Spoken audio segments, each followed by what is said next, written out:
What's up, my friends of Refuge Nation? We got another episode here of Bob at the Board. And today we're talking a little bit about family preparedness, medical preparedness, and what that might look like in terms of, figuring out how much of certain components you may need for, just a more prepared lifestyle. A lot of people love to stock up gear, goods, food, ammunition, support, supplies, all that stuff in case of a bad event, whether that be a weather event, whether that be, some sort of conflict, all these different scenarios that may happen. The aliens come down and invade. So we're looking at it really quick and we're doing some whiteboard math, and we wanted to talk to you about this, right? So when we look at, before we get into all these big numbers here, I want to talk about a little theory. It's called ruck, truck, house. And so understanding that these are three different lines that you may have in terms of gear and then support, right? So the idea of a ruck is the gear that you have on you in the field, right? So that's what's on your person every single day. So that's your line items, right? So that may be an IFAK and a couple of extra tourniquets or maybe a couple of extra chest seals, but it's not a whole bag, right? Unless you're a medic, in which case you're carrying extra gear. But having some sort of gear on you is important. But you may use that gear in the field, or you may lose that gear in the field, or it may have been, affected in some sort of negative way to where, it's now sacrificed. It's now the efficacy has been depleted. And so we want to have a resupply with us, and that's where we go to the truck, right? So the truck has our resupply, and then the truck also has a higher level of care. So that's some sort of individual who has more training, who has more capability, or maybe it's resources for you to garner more information. It's downloaded PDFs, it's documents and files, it's books, it's textbooks, all this stuff to where you can, refer back to that higher level of care, that higher level of information. So that way you are not the one just making, uninformed decisions, right? And then that resupply too. So having some sort of gear at the truck to where you're like, oh, I lost my tourniquet in the field, or I used my tourniquet on this person. And so having a resupply station at another place is a really, really important factor, right? And then after the truck, we have the house, right? So the house is the idea of where the truck goes back to, whether that's in a military context, a fob, or whether that's for you, maybe it's a safe site, it's your bug out zone, it's your home actual, whatever that may be, right? And so what we recommend, or what we think is a pretty good idea, is having a resupply times 2, right? So being able to resupply your IFAK times 2, a higher level of care, so having that personnel that knows more than you do, that is equipped and trained, right? Having a clean environment, right? In the field, it gets nasty, it gets dirty, it's muddy, all that stuff. And so having somewhere clean to be able to work, have a casualty rest to where they're not worried about infection or exposure. And then also having support staff, somebody else to monitor the casualty, somebody else to look after the person who has been injured. So that way you're not the only person, right? Fighting a battle of one is very challenging. And so we want support staff at that house element to just take some of the pressure and the pain off of us. And so looking at the ruck, truck, house theory, we then need to have a good idea of what some of these numbers might actually look like, right? So that's where we go over here to the size, right?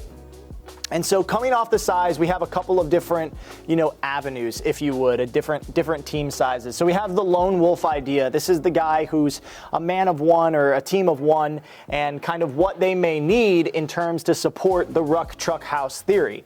So for tourniquets, you have 10 to 12, right? And you have to understand that's gear on you, gear in the truck, and then gear at the house, right? And then you have hemostatic gauzes, 10 to 12, right? ETDs 12 to 16, because they could be used for different purposes outside of just supporting, wound packing. Then you have chest seals, right? So 10 to 12 as well. Once again, creating those lines of redundancy if, a set were to get punctured or were to get torn or get lost, all of that stuff. Trauma support. So these are your trauma support modules. This is, shock blankets, additional gauzes, eye pads, eye shields, triangle bandages, additional duct tape, all that stuff that comes into supporting you in rendering aid to a traumatic injury. So we want to have about 12 to 16 trauma support modules spread out amongst our gear. And so that gives us the ability to resupply what has been used, as well as maybe distribute goods as well. Then we have wound care. So this is, tending to a wound after a traumatic injury, whether that be a laceration or an abrasion to the head.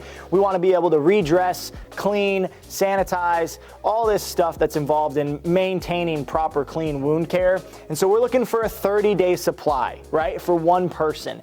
And so think about that in the sense of a wound care bucket. A wound care bucket is built out to be a 30-day supply for one injury, right? And so you having a wound care bucket set aside as one person is a great preparedness item, just making sure you have the gear to, nurse your wounds after you've experienced them.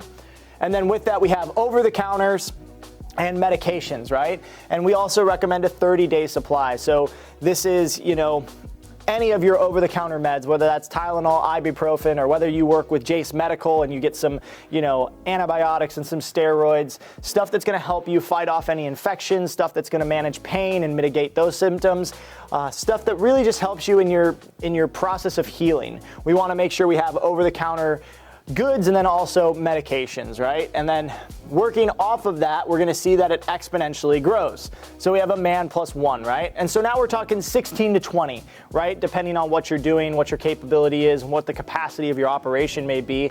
If it's bunker down and stay where you are, or if you're having to go help people in your community, whatever this may be, we are talking about preparedness for, large scale events, right? This isn't just, hey, what you're doing every single day.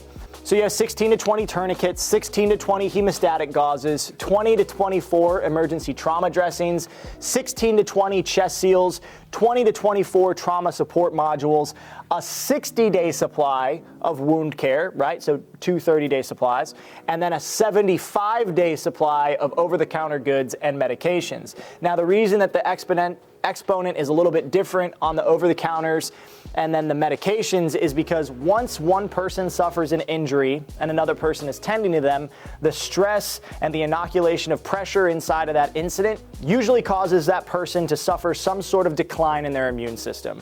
And so we want to be able to support that individual inside of those instances to where as they're dealing with those high stress environments, they're not also getting sick. They're not also suffering as well. So having a little bit of extra goes a long way when you have additional people, right? Then we see a team of 3 to 4, right? So working off a team of 3 to 4, you have 24 to 30 tourniquets, 24 to 30 hemostatic gauzes, 30 to 36 emergency trauma dressings, 24 to 30 chest seals, 24 to 30 trauma support modules, 2 60-day supplies of wound care, and 2 75-day supplies of over-the-counter goods and medications. Now, I know these are large and cumbersome numbers, but what we have to understand here is you're not just supporting one person for one time. You're supporting each one of these individuals inside of the ruck, inside of the truck, and inside of the house. And so we have resupplies and systems of redundancy in place so that way, oh, I'm not using my last chest seal. That's just not a possibility. Or, oh, I'm using my last tourniquet. That's not possible. We have additional tourniquets located in different locations, right? And then building off a team of 4 to 8, we're going to go ahead and you see that the exponent decreases, right, as we go. And so now we've got 36 to 48 tourniquets, 36 to 48 hemostatic gauzes, 48 to 60 emergency trauma dressings, 36 to 48 chest seals, 36 to 48 trauma support modules, 4 60-day supplies of wound care, and 4 75-day supplies of over-the-counter goods and medications. Now, these numbers are rough and fast. They could be larger for you, right? You may want to stockpile a little bit more because you're helping people in your community and you're going to use those goods quick, right? Something that people don't understand is inside of mass casualty events, it's very often that the hospital runs out of hemostatic impregnated gauzes, runs out of chest seals. They're having to make improvised occlusive dressings.